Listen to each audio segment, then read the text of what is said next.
Hello and welcome to the MR show. MR show के दूसरे episode में आपका स्वागत है। दोस्तों, आज के हमारे बहुत ही स्पेशल गेस्ट आज हमारे साथ आए हैं, जो एक पॉलिटिशियन है और उनका युवाओं में बहुत क्रेज है। प्लीज वेलकम मिस्टर खदीर बापू। तो चलिए सर से जानते हैं कि एक आम जनता एक नगर सेवक से क्या काम ले सकती है। सबसे पहले सर, आप राजनीति में आए, इसका आपका क्या मकसद है? असल में राजनीति में आने से पहले मैं सोशल वर्क में था। 2003 में मैं जब कॉलेज में था तो वो टाइम में एनएसएस का मैंने काम किया था और एनएसएस के काम करने में मुझे बहुत अच्छा लगा, इसलिए फिर मैं सोशल वर्क की फील्ड में आया। सबसे पहले 2003 में हमने अरामन चैरिटेबल ट्रस्ट बोल के एक रजिस्ट्रेशन कराए। उसके अंदर हमने ब्लड डोनेशन कैंप या छोटे मोटे दवाखानों के उनके जो छोटे मोटे काम थे, ऐसे बहुत से हमने काम किए। और वो काम करते करते बाद में ऐसा एहसास हुआ कि जैसा पॉलिटिशियन के नाते अपन ये काम बहुत आसानी से कर सकते। जैसा कि अपन दवाखाने में गए सोशल वर्कर बोले तो कोई जाता, कोई इतनी अहमियत नहीं देता, पर एक नगर सेवक या कोई पॉलिटिशियन का फ़ोन आ जाए तो पूरे यंत्रणा तैयार हो जाती। इसलिए वो हिसाब से हम राजकारण में आ गए थे। सर, आम जनता एक नगर सेवक से क्या क्या काम ले सकती है? आम जनता नगर सेवक से काम तो हर तरीके से हो सकते, पर ज़्यादातर नगर सेवकों की और नगर पालिका जो स्थानीय स्वराज्य संस्था रहती है उसके 3 काम मेन रहते हैं। समझो, पानी, लाइट और स्वच्छता। ये चीज़ें मेन है। जैसे अगर पानी नहीं रहा तो स्वच्छता नहीं रहेंगी, स्वच्छता नहीं रही तो बहुत सी बीमारियाँ ये पैदा होंगी। और लाइट का भी काम नगर पालिका में से हो सकता है, या रोड या जो इंफ्रास्ट्रक्चर लगता है एक गाँव शहर एक नगर अच्छा बनाने में, तो ये सारी चीज़ें नगर पालिका से बिल्कुल हो सकती है। और लोगों ने ऐसे अच्छे इंसान को चुन के देना चाहिए जो उनके पूरे समस्या या उनके वार्ड के जो भी मसले हैं वो पूरे अच्छे तरीके से सुलझाना चाहिए।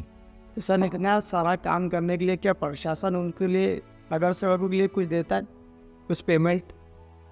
योजना रहती है बहुत से, जैसे अभी नगर उत्थान है या स्वच्छता के जो भी प्रोग्राम है या फिर इलेक्ट्रिसिटी के जो प्रोग्राम है, पानी प्रोडक्ट के जो प्रोग्राम है, इसके लिए गवर्नमेंट से हर साल जो है तो बहुत सा ऐसा बजट कलेक्ट होता है एक शहर के लिए।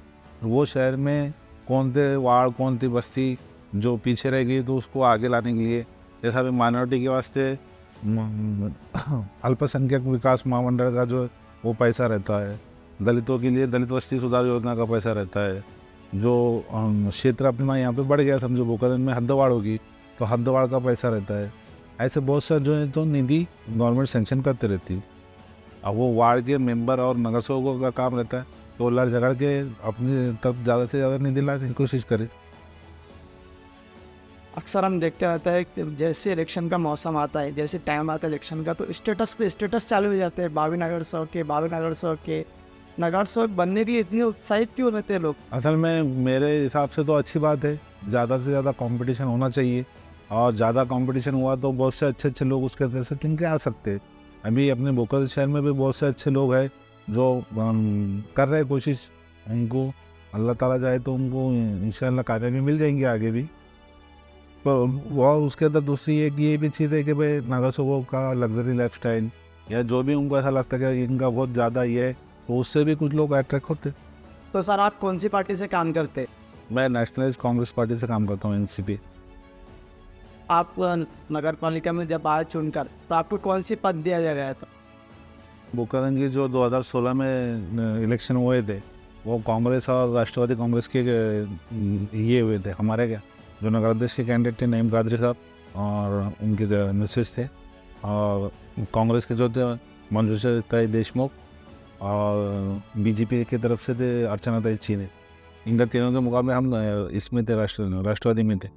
अब यहाँ पे सत्ता कांग्रेस की थी, हम विरोधी में ही थे। समझो 8 नगर सेवक चुन के आए थे वो टाइम में। 17 की बॉडी है अपनी, उसमें 5 राष्ट्रवादी के चुन के आए थे, 4 ही चाहे थे, 1 स्वीकृत सदस्य थे। सर, एक नगर सेवक जब जनता के लिए काम करता है, तो क्या सर के ऊपर से कोई प्रेशर आता है इस पर? बिल्कुल, समझो यहाँ पे तो समझो पार्टी एजेंडा रहता है, या फिर जो रूलिंग पार्टी रहती है वो अपोजिशन के जितने भी नगर सेवक हैं उनको नहीं देती पैसा। ऐसे बहुत सी जगहों पे होता है काम। अभी अपने यहाँ का लेंगे तुम तो समझो, मेरे खुद के अनुभव में तुमको बोलता, मैं आया था स्लम एरिया से। मेरे वार्ड में एससी महिला थी और एक ओपन पुरुष था, तो हम दोनों उसके अंदर चुन के आए। तो एससी वार्ड में पैसा था पर वहाँ पे काम करने को जगह नहीं थी। और दूसरा जो ओपन वार्ड में था तो वहाँ पे पैसा नहीं था, काम की बहुत ज़्यादा ज़रूरत थी। तो ऐसे टाइम में बहुत सी दिक्कतें आती। अपनी जो बस्ती है यहाँ की, शहर की मेन बस्ती जो है हबीब कॉलोनी, रफ़ीक कॉलोनी, या जो जूनापन उसको मालवाड़ी बोलते हैं, ऐसी है। यहाँ पे डेवलपमेंट की बहुत ज़्यादा ज़रूरत है, और वहाँ पे नीतीश नहीं रहता, पैसा नहीं रहता। वो पैसा क्यों नहीं देते? तो वहाँ पे अगर कोई प्रपोजल नगर सेवक ले गया या कोई भी वहाँ के सोशल वर्कर अगर कोई प्रस्ताव ले गए, वो बोलते भाई तुम्हारा एन लेआउट नहीं है, तुम्हारी बस्ती लीगल नहीं है। ऐसे बहुत सी चीज़ें उसमें प्रॉब्लम क्रिएट करते। कोई समझो रूलिंग पार्टी वाले करेंगे या फिर प्रशासन की तरफ से होंगी, पर ये ऐसे डिनाई बहुत सी चीज़ें होती है इसके हम। असल में नगर सेवक बनने के पहले मेरे समझो, मैं तुमको मेरा छोटा सा अनुभव सुनाता। मैं अपने यहाँ पे भूपालन में बहुत अच्छा छत्रपति शिवाजी महाराज का पुतला है, उसके लेफ्ट साइड में जो है ना, तो बारिश के दिनों में बहुत सा पानी तुम जाता। तो मैं जब भी जाता था वहाँ से तो मैं देखता था, तो मेरे को ऐसा लगता था कि भाई अगर मैं नगर सेवक रहता तो ये पानी यहाँ पे रहता नहीं था, इसकी निकासी मैं करता था, इसको कहीं ना कहीं तो उसकी आउटलेट उसको कराता था।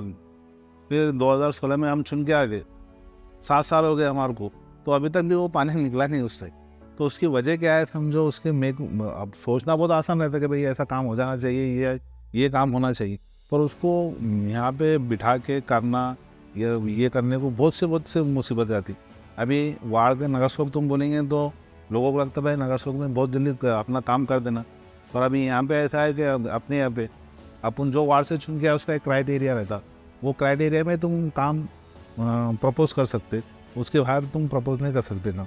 और दूसरे के वार्ड में अपन काम प्रपोज करें तो वहाँ का मेंबर उसको ऑब्जेक्शन नहीं था, करने नहीं देता। ऐसे बहुत सी चीज़ें होती हैं।